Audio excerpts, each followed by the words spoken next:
मध्य प्रदेश के एक पुराने गांव के बाहर एक वीरान हवेली थी, ठाकुर हवेली। लोग कहते थे जो भी उस हवेली में गया कभी वापस नहीं लौटा। हवेली की दीवारें फटी हुई थीं, छत से चमगादड़ लटकते रहते थे और रात को वहां से किसी औरत के रोने की आवाजें आती थीं। एक दिन 4 दोस्त रवि, सुमित, नेहा और आरव शहर से गांव घूमने आए। गांव वालों ने उन्हें चेतावनी दी कि हवेली के पास मत जाना, लेकिन जिज्ञासा ने उन्हें रोक न पाया। शाम ढलते ही वे टॉर्च लेकर हवेली की ओर निकल पड़े। हवेली के दरवाजे पर एक टूटी हुई मूर्ति पड़ी थी, जिस पर लाल रंग का तिलक लगा हुआ था।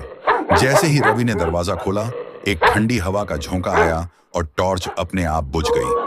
अंदर घुप अंधेरा था और सिर्फ उनके कदमों की आवाज गूंज रही थी। कमरे के बीचों बीच एक पुराना शीशा रखा था। नेहा ने मजाक में कहा, कहीं इसमें कोई भूत तो नहीं दिख जाएगा। लेकिन जैसे ही उसने शीशे में देखा, उसका चेहरा सफेद पड़ गया।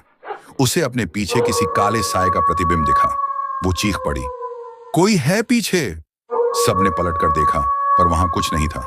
तभी हवेली का दरवाजा अपने आप बंद हो गया। सुमित ने बाहर निकलने की कोशिश की, पर दरवाजा हिला तक नहीं। हवा में अजीब सी बदबू फैल गई, जैसे कोई सड़ा हुआ मांस जल रहा हो। ऊपर की मंजिल से भारी कदमों की आवाज आने लगी।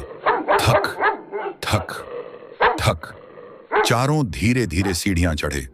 हर कदम के साथ आवाज और तेज होती जा रही थी।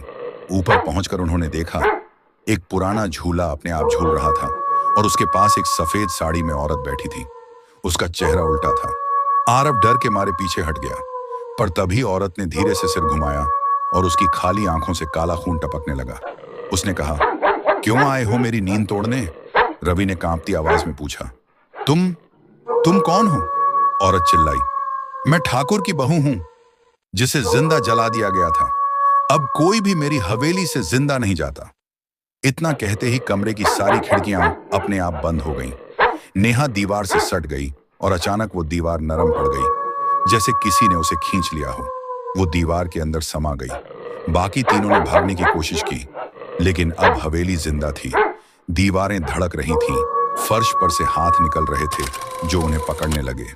आखिरी बार रवि ने आरव को चीखते देखा, बचाओ, और फिर सब कुछ शांत हो गया। अगली सुबह गांव वाले हवेली के बाहर पहुंचे। दरवाजा खुला था, लेकिन अंदर सिर्फ 4 मोबाइल पड़े थे और दीवार पर ताजा खून से लिखा था, एक और रात, एक और आत्मा। आज भी रात को उस हवेली से 4 लोगों के चीखने की आवाज आती है और लोग कहते हैं वो चारों अब वहीं कैद हैं, उस शापित हवेली की आत्माएं बनकर।